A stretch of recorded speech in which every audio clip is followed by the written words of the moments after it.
Dalam informasi beberapa hari yang lalu, kita mulai dengan mengingatkan bahwa Partai Demokrat itu partai anak nakal di dunia ini karena ditunggangi globalis.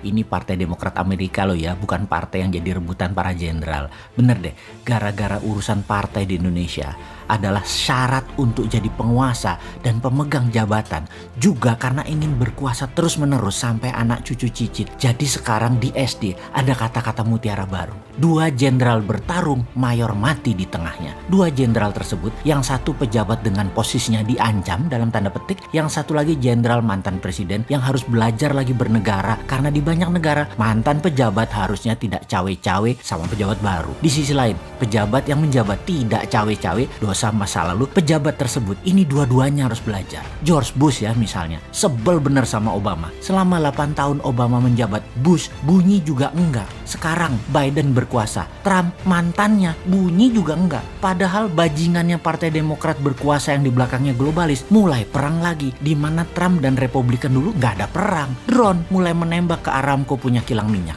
Niatnya apa? Niatnya adalah minyak mentah $100.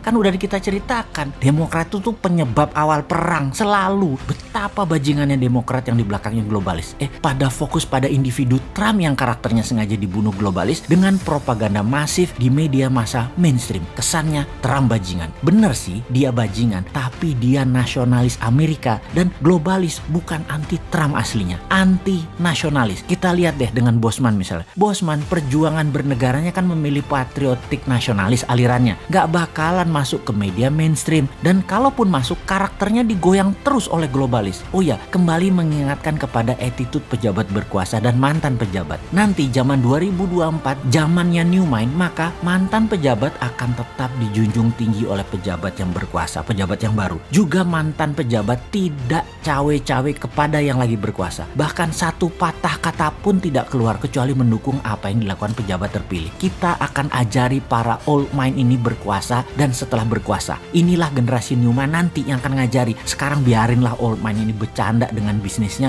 bercanda dengan berkuasanya. Kalau yang sekarang sekali lagi biarin aja mereka nggak ada etika, nggak punya kebijakan yang solid, yang tidak gonta-ganti dalam sesaat. Kebijakan itu harusnya solid. Pejabatnya pinter main kata-kata yang sekarang ini, sementara oposisinya pada mandul kreativitas. Ya memang mereka berdua ya old mind. Jadi akan ada arus besar di tahun 2024. New mind versus old mind, bukan incumbent versus oposisi. Incumbent versus oposisi itu old mind dua-duanya. New mind masih sedikit di tahun 2021. Namun di tahun 2022 pasti akan menguasai pemahaman bernegara kaum digital. Di tahun 2024 mereka yang generasi milenial dan generasi Z menguasai 65% voting right, hak pilih. Inilah generasi digital. Gak bisa dimainkan lagi pakai media mainstream. Jadi kita buktikan bahwa old mind sekarang berkuasa pasti gak bisa paham dan akan gelegepan ketika BBM harganya mendekati $100 per barel yang dimainkan globalis. Sementara New Mind sudah tahu, ini dibuka informasinya oleh New Mind. BBM bakal ke arah $100